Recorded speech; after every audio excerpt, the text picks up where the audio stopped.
Imagine augmenter ton salaire de 20% cette année. Pas dans 5 ans, mais maintenant. Ça te semble fou, voire même un peu arrogant? Pourtant, c'est bien plus accessible que tu ne le penses. Beaucoup de gens restent bloqués avec un salaire qui ne reflète pas leur vraie valeur. Par peur d'être mal vus, par manque de confiance, ou simplement parce qu'ils ne savent pas comment s'y prendre. Et chaque année où tu ne négocies pas, c'est de l'argent que tu laisses sur la table. Un manque à gagner qui se chiffre vite en dizaines de milliers d'euros sur une carrière entière. Aujourd'hui, on va briser ce tabou et je vais te donner les clés pour enfin demander et obtenir ce que tu mérites. 1. La préparation, c'est la moitié du travail et du succès. Avant même de penser à ouvrir la bouche, tu dois faire tes devoirs. La première étape, c'est de connaître ta valeur sur le marché. Utilise des outils de recherche d'emploi, des enquêtes salariales. Vise des fourchettes de salaire pour ton poste, ton niveau d'expérience et ta ville. Par exemple, si tu es développeur junior à Lyon, le marché indique peut-être entre 35 000 et 42 000 euros par an. Tu dois savoir où tu te situes. Ensuite, dresse une liste exhaustive de toutes tes réussites concrètes depuis ta dernière discussion salariale, ou même depuis que tu es dans l'entreprise. Pas des généralités, des chiffres. J'ai optimisé le processus X, ce qui a réduit les coûts de 15 000 euros. J'ai géré le projet KIRE qui a généré 20% de nouveaux leads. Ou encore, j'ai formé 2 nouveaux collaborateurs qui sont maintenant autonomes. Ces exemples chiffrés sont tes munitions. Ils prouvent ta valeur de manière objective. Prépare aussi tes arguments pour contrer les objections classiques. Tu dois être inébranlable sur tes points forts. 2. Le timing parfait existe, presque. Saisis-le. Quand est le meilleur moment pour demander une augmentation? Ce n'est pas un tirage au sort. Il y a des moments clés. Le premier, c'est après une réussite majeure, un projet bouclé avec brio ou une contribution exceptionnelle qui a eu un impact visible pour l'entreprise. Le second, c'est lors de ton entretien annuel d'évaluation. C'est le moment idéal pour faire le bilan et projeter l'avenir, y compris ta rémunération. Autre option, si tu as une offre concrète d'une autre entreprise, attention, utilise cette carte avec prudence et professionnalisme. Ne menace jamais. Présente-le comme une preuve de ta valeur sur le marché et de ton désir de rester si les conditions sont réunies.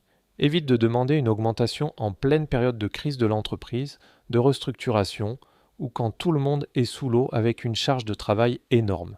Et surtout, ne lâche jamais ça au détour d'un couloir. Demande un entretien spécifique en précisant que tu souhaites discuter de tes perspectives de carrière et de ta rémunération. Ça montre ton sérieux. 3. L'art de la négociation. Sois un professionnel, pas un mendiant. C'est le moment de vérité. Commence par exprimer ta satisfaction de travailler pour l'entreprise, ton engagement. Puis, présente tes réussites concrètes, celles que tu as préparées. Explique comment tu as apporté de la valeur. Ensuite, énonce ta demande. Vise une fourchette haute mais réaliste. Si tu vises 40 000 euros, tu peux commencer par demander 42 000 ou 43 000 euros. Ça laisse de la marge pour la négociation. Ne te justifie jamais par tes dépenses personnelles. J'ai un crédit immobilier. Mes enfants coûtent cher. Ton employeur n'est pas ta banque. Mets en avant ta contribution, ton impact. Grâce à mon implication sur le projet X, nous avons économisé temps ou gagné temps. Écoute attentivement la réponse de ton interlocuteur. S'il y a une objection, sois prêt à la contrer avec tes arguments chiffrés. Reste calme, confiant et respectueux. La négociation n'est pas un bras de fer personnel. C'est une discussion professionnelle sur ta valeur. 4. Que faire si on te dit non? Ce n'est pas une fin en soi. Parfois, même avec la meilleure préparation, la réponse est non. Ne le prends pas personnellement. Demande pourquoi. Est-ce un manque de budget actuel, un manque de performance sur certains points? Cette information est cruciale. Si c'est un problème de budget, demande s'il y a une date où la situation pourrait changer. Quand pourrons-nous réévaluer ma rémunération? Dans 6 mois. Si c'est lié à tes performances, demande des objectifs clairs et mesurables. Quels sont les points précis sur lesquels je dois m'améliorer? Quels objectifs dois-je atteindre pour justifier cette augmentation? Et si l'augmentation de salaire n'est pas possible tout de suite, explore d'autres pistes. Demande des avantages non salariaux. Plus de jours de télétravail, une formation financée, un véhicule de fonction, des bonus liés à la performance, un titre de poste plus valorisant, tout ce qui peut améliorer ta qualité de vie ou tes perspectives de carrière a de la valeur. 5. Le suivi, c'est crucial pour concrétiser et pérenniser. Que tu aies obtenu l'augmentation ou non, le suivi est essentiel. Si tu as eu ton augmentation, félicitations.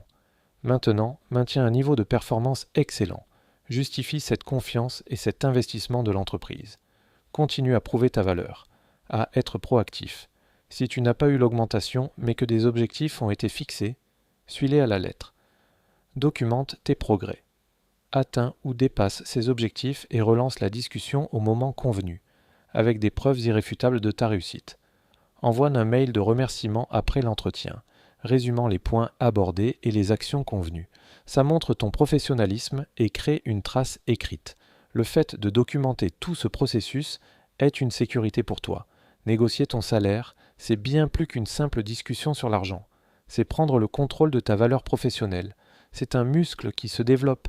Chaque fois que tu le fais, tu deviens meilleur, plus confiant, et tu te positionnes comme un acteur clé de ta carrière. Ne laisse plus la peur dicter ta valeur. Tu as toutes les cartes en main pour obtenir le salaire que tu mérites. Alors, prêt à tenter ta chance et à te lancer ? Dis-moi en commentaire quelle est ta plus grande peur quand il s'agit de négocier ton salaire, ou partage ton astuce secrète si tu as déjà réussi. Et bien sûr, n'oublie pas de t'abonner à la chaîne pour plus de conseils financiers concrets et percutants chaque semaine. À très vite